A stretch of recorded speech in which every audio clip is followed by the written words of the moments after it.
Today on Better Book Clubs, how to grow a new book club.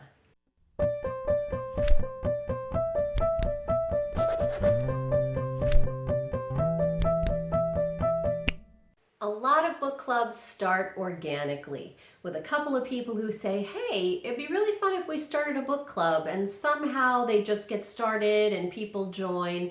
Sometimes I've found that those are actually the strongest book clubs.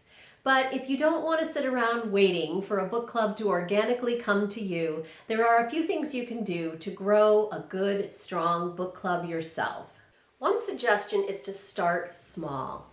So there's a tendency to think that you need a lot of people to have a good book club, but sometimes that actually gets in the way of choosing books that everybody is going to enjoy, of scheduling meetings. And so I found that actually starting with only 4 or 5 people can form a really tight, cohesive, and successful book club. In fact, some of the book clubs that I've met that have been together for years are that small, 4 or 5 or maybe 6 people at the most. So don't be afraid to start a small book club. Before you get started, talk about the kinds of books you want to read together. So often what happens when a book club starts to unravel is that books are being chosen that just really don't appeal to the group. And maybe the group has never even really talked about what kind of books they want to read together. So find a group of like-minded people who are really interested in reading the same things you're reading. So for example, maybe you want to have a book club that enjoys reading the classics together, or that enjoys a mix of fiction and nonfiction, or that wants to read prize-winning fiction together. There are lots of different ways to determine what it is that the group is going to enjoy reading, and it's much easier to make that determination now than it is later when the book club is having trouble and you can't quite agree on or find the right books that are going to keep everybody's interest.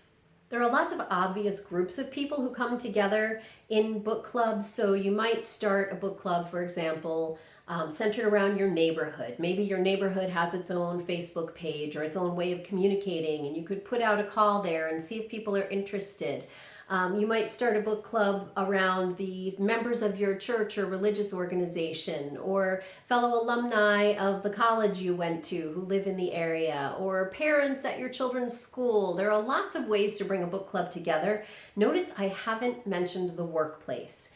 While it's possible to bring together a bunch of people from your workplace in order to have a book club together, I think that that's probably the most challenging group to have because there are other concerns and pressures and also relationships among the people who work together, and that can often complicate the ability to come together and read books as equals and without the distraction of bringing in work-related conversation every time.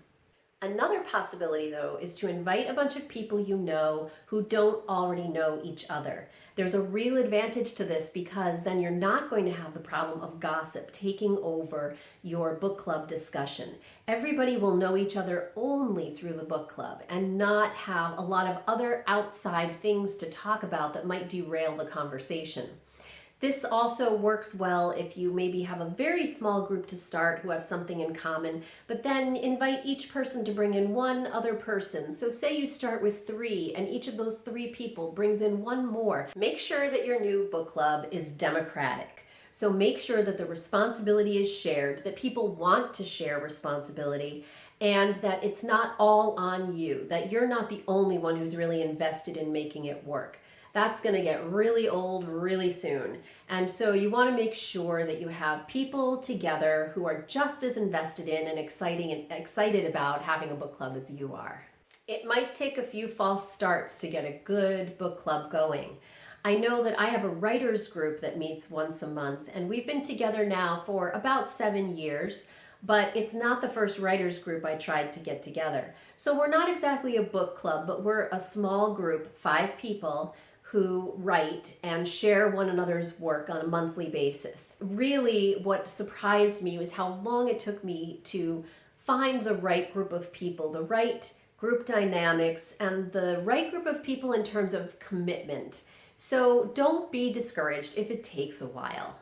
The great thing about online platforms like Zoom is they give us the ability to actually have virtual book clubs. So now you don't even have to rely on the people who happen to be geographically in your same space. There are drawbacks to virtual book clubs. They don't quite behave the same way, and you can check out my video on them if you're interested in some tips on how to get a virtual book club started and how to make it work. But keep that in mind. If you're trying to start a book club and you're having trouble getting one started in your own location, why not go online? Once you get the book club started, there are going to be a couple of really important elements to keeping it going. One has to do with choosing the right books, and I have a video to share on that if you think that would be helpful. And another is on how to lead a good discussion. And again, you can check out my video on discussions if you want to learn a little bit more about how to make your new book club work its very best. Good luck, and I'll be back soon with another episode of Better Book Clubs.